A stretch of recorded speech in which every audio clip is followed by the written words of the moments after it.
I became a millionaire in my early 20s. I had my first cash million in my bank account when I was 27, and I crossed $100 million in net worth by age 31.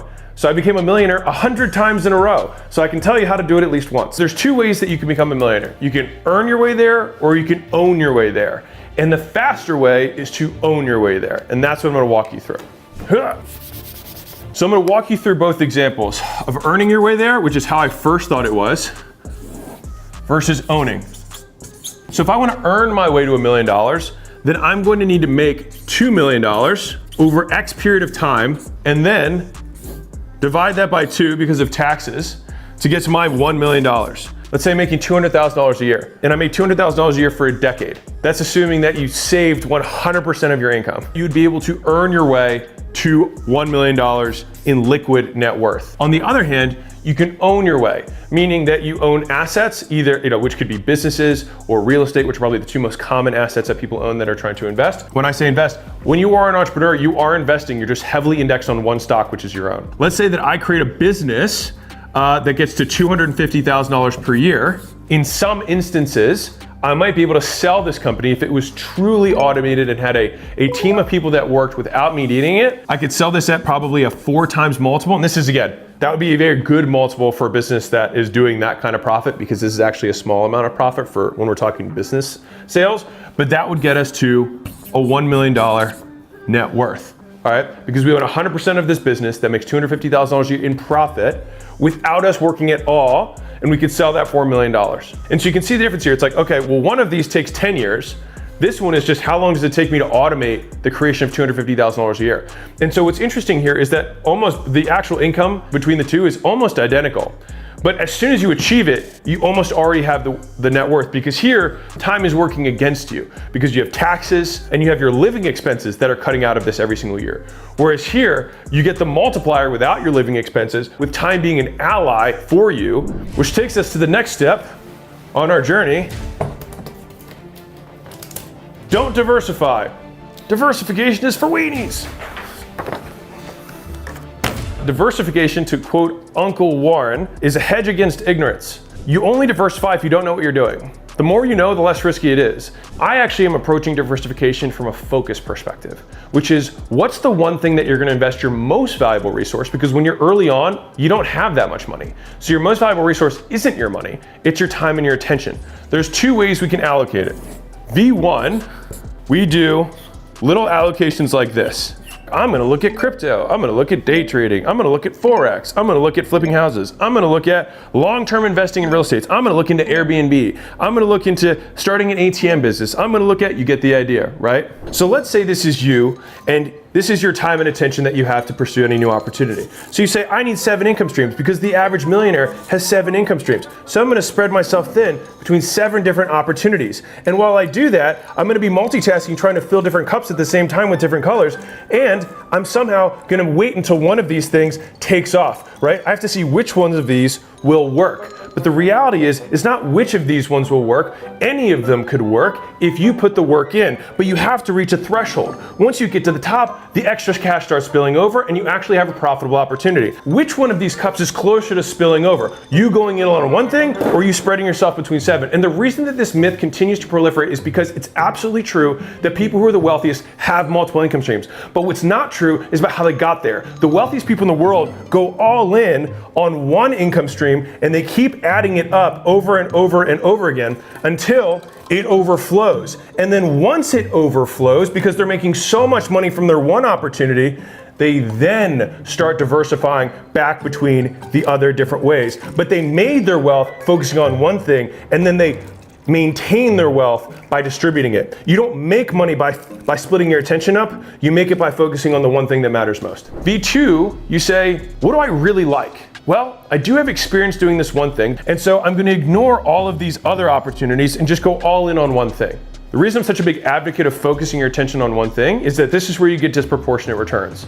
Because I think it's very arrogant to think that your 10% of your attention, where you're not even that good at business to begin with, spread between 10 things, is somehow going to compete against somebody who's putting all of their effort on one thing. But here's the fallacy that most people who are starting out don't get. They think, I'm going to try all of them and see which one works out. Or rather, I'm gonna try and start multiple things and see which one takes off. But the reality is that all of them could take off, or none of them could take off, but it's solely based on which one you work on. So it's not which one will work, it's which one will you work on. You wanna go as fast as possible through the I have no idea what I'm doing phase so that you can get to the I do know what I'm doing phase, and I understand the risks that are associated with this, and that's why I don't wanna diversify, because I actually get outsized returns here. There's 5 stages that you go through as an entrepreneur when you're considering a new opportunity. Phase 1 is called uninformed optimism. This is where you are uninformed, but you're like, man, this opportunity sounds so great. Look at all these people making all this money. And so then you dive in. And then you get to something called informed pessimism. You're like, oh wow, this isn't as easy as I thought. There's all these other things that they didn't talk about in this ad or in this highlight reel that they show me on this YouTube short about this person that made $1,000 a day going from nothing from her home, right? So then what happens next is you keep working on it, and then you get into the valley of despair. Sad face, sad face. This is where most people quit. And this is what most people do now. ... They find another one of these things to get into, and they go all the way over back here because they think, oh no, this one has doo-doo on this side of the fence. So I'm gonna go to the other side of the fence where the grass is green. But what they don't realize is when they get into that side, it's completely made of manure. And that's why the grass is so green, right? There's poo on both sides. You just didn't know about it until you got there, all right? And so what happens is people keep repeating the cycle over and over and over again, and they never make progress. And so here's the thing, is that when you do find something that you're like, you know what, I kind of like this. Okay, this is harder than I originally thought. I need to keep learning. Wow, this is actually really hard. There's a lot more pieces to this than I understood at the beginning. I guess this is why everyone isn't rich. And then something magic happens. You then start to have informed optimism. You now start to realize you've wrapped your arms around whatever the opportunity is or whatever thing you're pursuing. And you're like, okay, I haven't gotten there yet, but I understand the math. I understand the process of getting where I am to where I'm trying to go. And ultimately, this is what I'm trying to do with this blueprint for you, is that if I can help you tackle as much of this, or at least compress the time that it takes you to get here, that's a big victory for me. And then you finally get to the final phase, which is achievement, which is you actually accomplish externally what you set out to. And most newbies fall out between here and here and then start this process over again. So most people only relive this over and over and over again without ever making it to here, which then naturally leads you to here, because then you have no desire to diversify because you now get it. And what do you do when you're here? You reset the target. And you say, this is where I want to go next.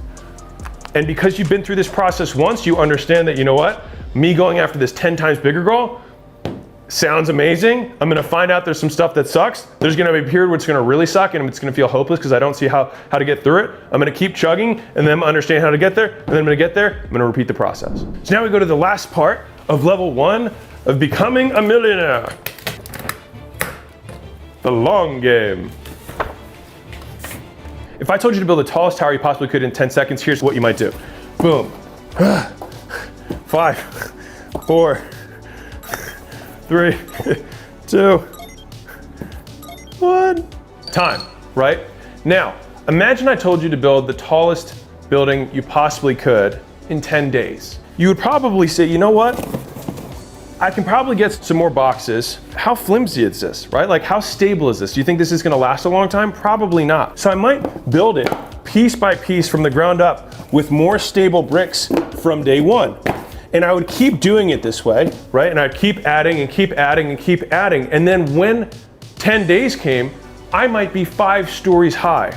And so the reason this is such an important frame shift for people is that the fact that they're in a rush causes them to build the thing they want to build differently. The fastest way to get to this tall is to build it the exact way I did earlier. Stack it end to end up to this point. But if I then said, I need you to build something that's 10 stories tall, you would never get there. And what happens is people get stuck, right? They get stuck at this level and they can't add another one on top. And they stay here and they're like, why can't I get my $1 million business to $10 million? And it's because you built it wrong to begin with.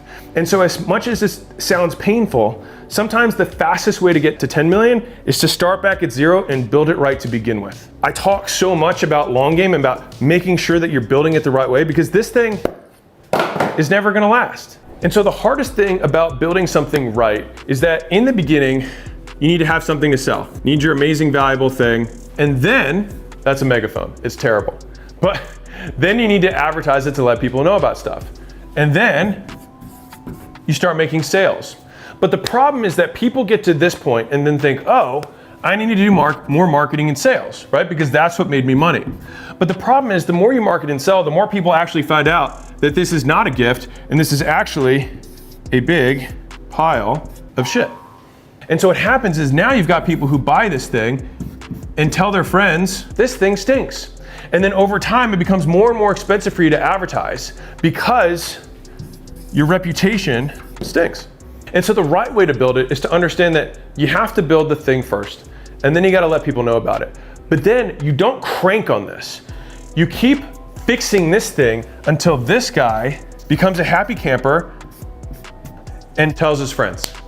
And until that happens, you keep making this thing better. And this is the same thing as if I did this and just kept gassing it, that's me vertically building the tower and then reaching a max that I can't go past anymore. Versus building it so that I get people to say, wow, this thing's amazing. And so then they also tell people for me. So that when I get to that point, I actually built it with a huge base of foundation and I can keep stacking on top of it. And that's the difference in terms of mindset and perspective of how you actually build something that's going to last. And then along the way with your team and the people that you hire, rather than saying, hey, I just need a body in the seat, I just need a person to do this thing, you're like, who here has talent? And I might interview 20 people for one role rather than 3 so I get the right person. If you feel stuck all the time and you can't make progress, you usually need to go back to the beginning and realize that you built a vertical business that had no foundation to begin with. And so if all this Skool stuff sounded interesting to you, I do have an easy offer for you. You can go to skool.com/games.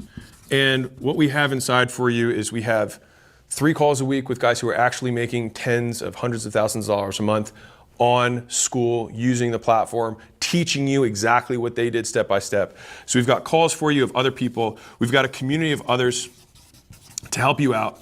And I think the benefit here is that you get people who are both starting with you at 0, but people who are also at the end of the race cheering you on. And so you kind of have like 3 types of accountability.